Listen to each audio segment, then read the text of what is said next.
bienvenue. Donc aujourd'hui nous allons vous présenter un cours sur la réaction acido-basique. Avant d'approfondir, nous allons parler d'abord de la théorie acide-base. Nous allons voir les différentes théories qui ont rapport avec les acides et les bases. Nous allons ensuite parler des acides conjugués et des bases conjuguées, puis parler de la réaction acido-basique. Donc d'abord, il y a trois théories qui parlent des acides et des bases. Parmi ces théories-là, on a la théorie d'Arrhenius, qui est la plus ancienne. On a la théorie de Bronsted-Lowry et la théorie de Lewis. Cependant, la théorie que nous allons considérer dans le cadre de cette séance, c'est la théorie de Bronsted-Lowry. Alors pour Bronsted-Lowry, un acide, c'est un donneur de protons. Quel que soit le milieu, quelles que soient les conditions, la substance peut avoir la capacité de libérer un proton. Donc, pour Bronsted-Lowry, selon Bronsted-Lowry, un acide, c'est quoi? Quand on dit acide, on définit un acide comme étant un donneur de protons. Alors qu'une base, c'est un accepteur de protons. On reprend.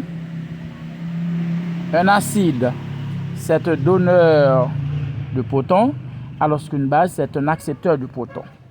Par exemple, si nous avons HCl, HCl peut libérer un proton H+, et Cl-. Donc le fait que l'acide chlorhydrique libère un proton et se transforme en Cl-, donc on dit que c'est un acide.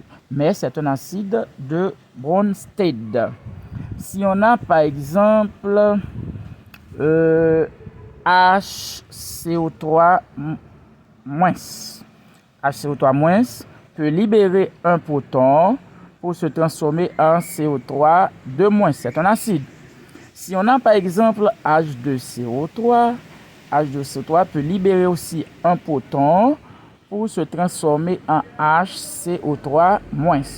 Donc qu'il s'agit de HCl, qu'il s'agit de HCO3-, qu'il s'agit de H2CO3, donc ces trois corps-là sont considérés comme étant des acides, mais des acides de Bronsted.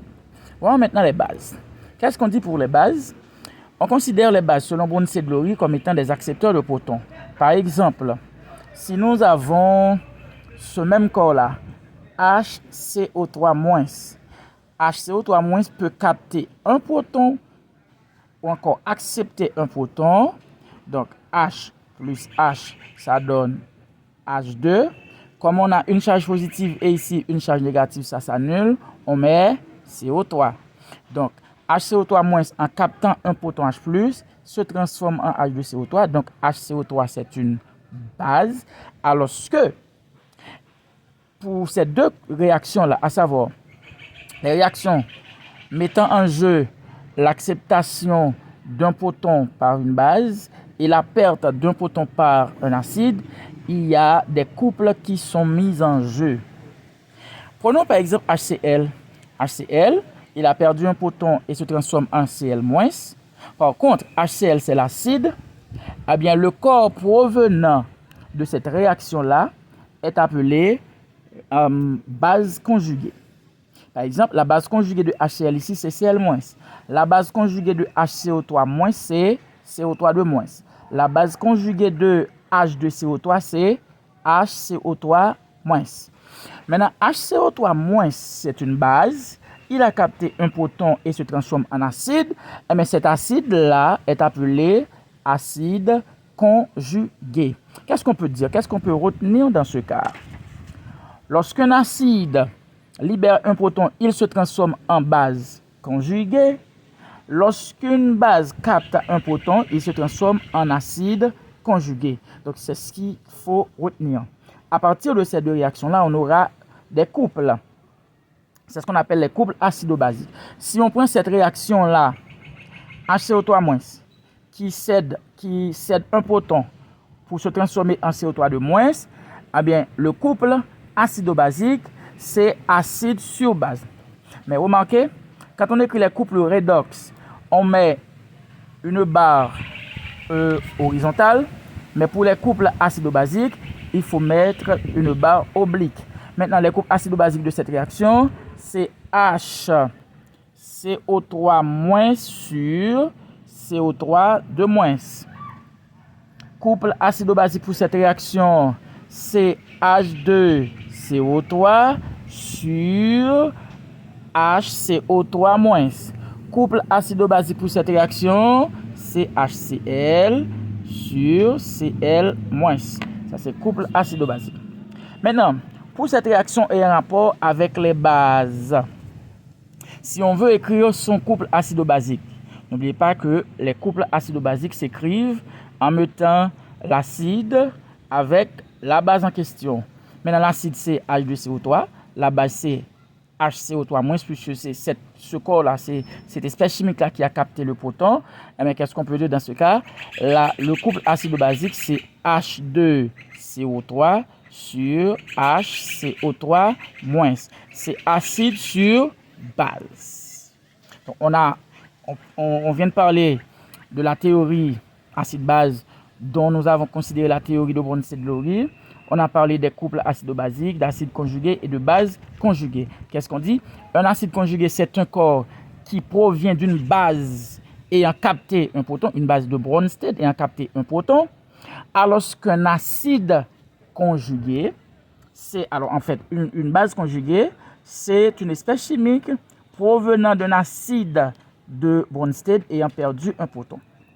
À partir de ces deux-là, en combinant ces deux-là, à savoir l'espèce qu'on appelle acide peut libérer un proton et l'espèce appelée base peut du même coup accepter le proton. Cette réaction-là porte le nom de réaction acido-basique. Maintenant, comment peut-on définir une réaction acido-basique? Une réaction acido-basique, c'est quoi? On peut définir ça comme étant un transfert. C'est un transfert de protons. On met S parce que le corps peut libérer plusieurs protons. D'un acide vers une base.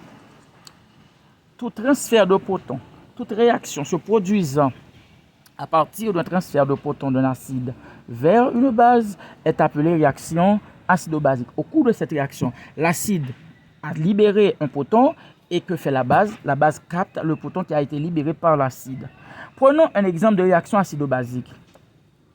Si nous avons par exemple H2CO3 plus NH3 qui donne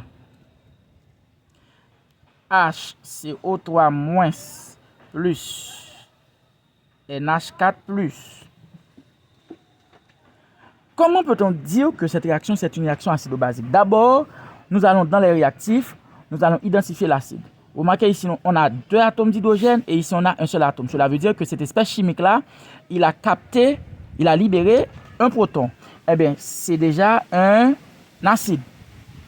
Maintenant, s'il a libéré le proton, donc quelle espèce a capté le proton? C'est NH3. NH3 est considéré comme étant la base.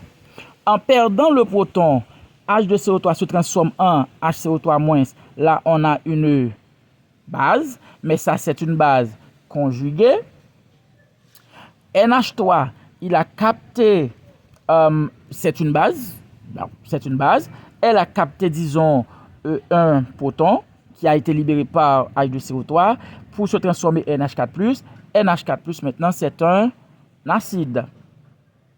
C'est un acide. Maintenant, ici, cette base-là peut être considérée comme étant une base conjuguée.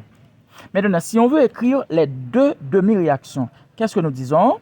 On a d'abord H2CO3. Il a perdu un proton H+, pour se transformer en HCO3-. Ça, c'est l'acide. Maintenant, ce proton-là est capté par quoi? Par NH3. Quand on a NH3, il va capter ce proton-là qui est H+, pour se transformer en NH4+. Pourquoi ce plus-là? C'est parce que on a ici NH3 ne porte pas de charge, alors que le proton porte une charge positive. Donc, on doit ajouter aussi cette charge positive. Maintenant, on peut écrire l'équation bilan de cette réaction. Le bilan réactionnel devient quoi? Comme on a un proton H+ dans les produits et un proton H+ dans les réactifs, on peut simplifier. On aura H2CO3 plus NH3 qui donne HCO3- plus NH4+. Cette réaction-là est qualifiée de réaction acido-basique.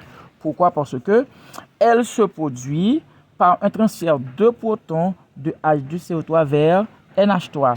En captant le proton, NH3 se transforme en NH4+, et en perdant le proton, H2CO3 se transforme en HCO3-. Maintenant, quels sont les couples acido-basiques de cette réaction? Les couples acido-basiques mis en jeu au cours de cette réaction, n'oubliez pas, quand on dit couple acido-basique, c'est acide sur base. Eh bien, on met H2CO3 qui est l'acide sur H2CO3 a transformé, alors a été transformé en quoi? En HCO3-. On met HCO3- et l'acide ici, NH3 c'est la base. Il a capté le proton pour se transformer en NH4+. Ici c'est un acide. C'est ce qu'on a dit ici. Par contre, on met NH4+ sur NH3. Acide sur base. Donc je pense que vous avez tout compris. N'oubliez pas de commenter la vidéo. Merci.